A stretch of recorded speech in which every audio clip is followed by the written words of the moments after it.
Good morning. I'm going to talk to you about the anecdotal fear period in dogs. And for some reason, I'm always deciding to film videos. When I'm going up this hill, that's a false summit. It just goes on and on. So the chances are I'll be sweating profusely at some point in this walk. And in this walk and talk, I should say. Okay, so the anecdotal fear period, what is this? We often hear the term fear period being sort of thrown around with regards to sudden onset of fear, often in young dogs. There's actually a few fear periods in dogs. So this is often as one around we see it between 6 to 12 weeks. And then we often see another one, the biggie is 6 to 9 months, sometimes a little bit later. These are just guideline ages. I'm just checking Kanita's not going to do a poo. So why is it called anecdotal? Well, there's actually not any research that shows this happens at this age in dogs. However, there is quite a lot of research about the heightened activity of the sympathetic nervous system in multiple species, including humans. So we extrapolate this from this research and apply it to dogs. There is an awful lot of anecdotal evidence that comes from behaviourists, trainers and dog owners about this sudden change in confidence in young dogs.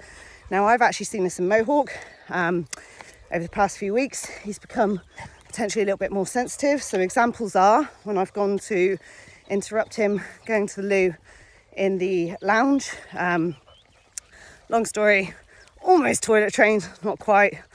Lots of reasons why. Every dog's an individual. But anyway, I digress. So I've gone to interrupt him from toileting in the lounge. No different to usual. Just a little bit like, oh, outside. And then a couple of times he's been like, oh, really sensitive to my interruption. And then quite sensitive to moving through the house to get outside as well. I've also noticed he's sometimes been a little bit more sensitive to things outside in the dark. And hence we've had a couple of issues with nighttime toileting, most notably going for a poo. And then also what I've noticed is on walks, he can be more sensitive to something that is suddenly there, like a sudden contrast. So that might be a person suddenly appearing. One day it was just a metal bucket in a field that we've walked through lots of times. And it took us 5 minutes to get past this bucket because I wanted him to do it at a pace he was comfortable. So I allowed him to go back and forth until he was ready to pass it.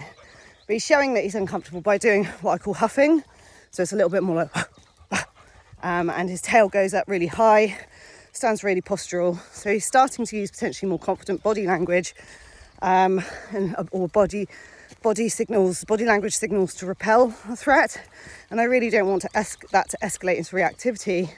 So we focus a lot on maintaining a distance from things he finds scary that enable him to use lower level signals of feeling uncomfortable, and ideally where he ceases to feel uncomfortable at all. So a distance where he starts to feel more relaxed and can perceive the threat and realise that actually it's not too bad. So that's my strategy. So why does this happen in dogs? Well, as I mentioned, it's due to a heightened activity of the sympathetic nervous system. That is the fight or flight nervous system. The opposite being parasympathetic and rest and digest. So why does this happen in young dogs? Well, if we think about it, they're starting to get sexually mature, or hit puberty, I should say. They're nowhere near sexually mature yet. And so they have this increased motivation to go and make social connections and potentially find a mate. So is this nature's way of saying to them, look, I know you've got the motivation to get out there and strut your stuff, but it's important that you keep your wits about you because it's a dangerous old world. Obviously, they're domesticated animals, but they're still animals nonetheless. So they still have these primitive needs and coping strategies that fundamentally help them survive should they still have been wilder animals. So I imagine that's why nature activates or heightens the activation of the sympathetic nervous system. So I've certainly seen this correlate in Mohawk with leg cocking, with much more intense sniffing. So my training has slightly sort of taken a dive on walks, not necessarily when he's on his own, but I'm definitely being overshadowed by smells in the environment. So overshadowing means that I'm struggling to compete with them. They overshadow his awareness of me and my training cues when they're previously successful. So with this in mind, with our young dogs, when they are... Whoa, Neaties has just absolutely waded through a swamp at high speed. That's hilarious. I wasn't expecting that from her. Did you overlook the fact that we were entering the swamp area, Neaties? So with this in mind, how do we help our young dogs as they go through these phases? So as you mentioned, when I see sort of a nervous response or fearful response in dogs, I help increase distance so that they do not need to use big overt behaviours to repel a threat. So I want my dogs to learn that I will help them move away and find safety, and I want them to learn about these things at a distance they feel they don't need to bark, lunge and snap. I think sometimes if you notice your dog is particularly anxious, scaling walks back, so they're generally less busy, less intense. So here we are in the Mendits. It's not too far from my home, thankfully, and it's very hilly, so it's good mountain training for me. But the benefit is actually it's quite quiet, and so yes, I still socialise my hawk, but I'm not doing it every day, not as intensely. He's literally like a bag of hormones. He's like a coiled spring at the moment. He's a little bit more whiny. Like I say, he's cocking his leg, he's sniffing a lot more intensely. Sometimes his zoomies have sort of semi-returned. So there's lots of signs suggesting he's just really sort of coiled up as well. So helping scale things back, keeping calm, trying not to get frustrated at them. Now, one thing that I think is quite significant, Mohawk, come. Oh, they're all hunting something. Good boy.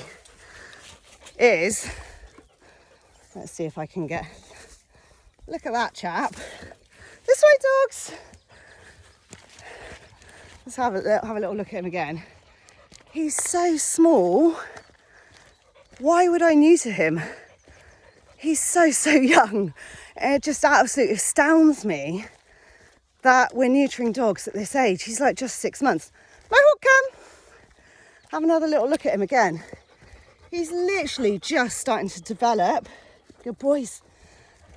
And some people neuter dogs at this age. It's absolute madness, in my opinion. They're literally just starting to socially and behaviourally develop, and dogs don't actually reach full social and behavioural maturity until up to 36 months. It's very individual dependent. Of course, there are some reasons why we might need to neuter a dog. Maybe they haven't got fully descended testicle. Maybe a bitch is starting to show increasing signs of resource guarding or phantom pregnancies, or she generally doesn't cope very well with her season. It's quite distressing for her.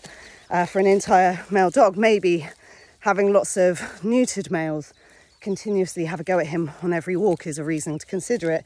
But I would do so under the guidance of a behaviourist and seek multiple veterinary opinions rather than going for the first one you hear, unless you find that your vet is particularly behaviour savvy. So it's important that we don't just go, oh, I think neutering's the best thing, let's give it a go, let's hope it calms them down, all this sort of things. You know, it's really need to tread carefully. It's an irreversible procedure. And why is neutering a problem for young dogs? Because if they are going through a sensitive phase where their sympathetic nervous system is heightened, is it sensible that we send them away from home, away from their carers and their safe base? I'm sorry, but he's just the best, aren't you, Rhubarb? You're such a ledge. Is it sensible that we send them away from their primary carers, their safe bases, that we send them to the vets where they have a procedure where they're operated on, removing any organs, external or internal, no matter how routine the procedure is for vets? It's still an operation nonetheless. It's still going to have a surgical site that requires healing, and this pain may not be the right thing for an individual going through a heightened sympathetic nervous system response. The recovery period in the kennels at the vets, being surrounded by stressed animals that are potentially a little bit poorly at the moment, these are all things we need to be careful of. So as I said, there are sometimes reasons to neuter an animal. I think when it comes to looking at behaviour in males, we can consider temporary castration, or just chemical castration, such as the 6-month implant. But we need to go careful not to rush into these, because even the implant can have some negative behaviour side effects for dogs. So there is a research study out there that says male dogs that received a short exposure to hormones, in other words they were neutered early, appeared to be more anxious. So that's McGreevy al. 2018. There's also some research that suggests dogs may potentially suffer from more health issues if they're neutered too early. So we really need to look at it at a case-by-case basis. But in terms of when your dog is developing from a behavioural point of view, I think it's just absolute madness to send a dog that's not socially and behaviourally mature into into theatre and be operated on. And considering the absolute importance sexual hormones have in development, their cascade helps trigger the development of the brain, and removing these hormones can potentially affect the development of the brain, can lead to immaturity in dogs, potential lack of social skills, potential heightened fear.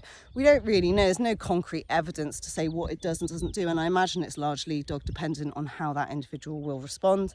But nonetheless, I think we need to go careful on operating dogs when they're so young. Remember, social and behavioural maturity is generally 24 to 36 months when dogs are considered to reach it.